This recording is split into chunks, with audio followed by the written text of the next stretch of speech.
there's somebody somewhere that know me that wanted to talk about me and my situation and whatever their perspective is of me. I was one of those people that I was bothering and calling the weed man before 8 o'clock in the morning. Weed was incorporated into my budget. I still struggle with that.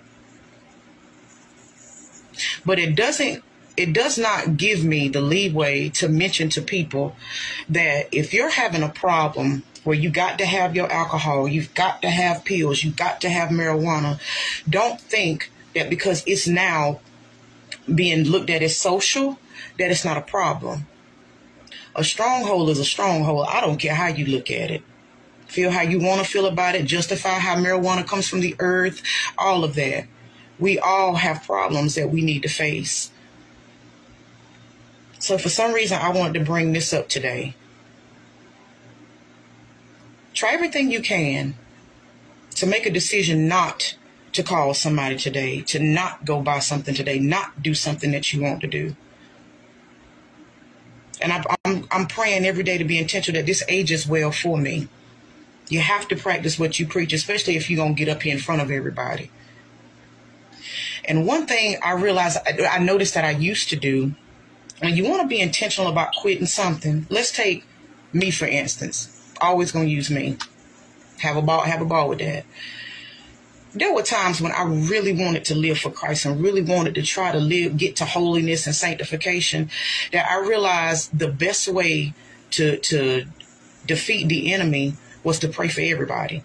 And what I mean by that is there were some days I would struggle with calling somebody and I failed.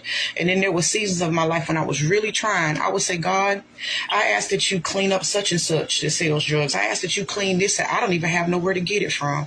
I ask that you bless his life, everybody connected to him. I ask that you keep him in perfect peace. May you bring him out of any strongholds that he have. Because once you start to pray deeper and past yourself, that really made the devil mad. He can't stand that.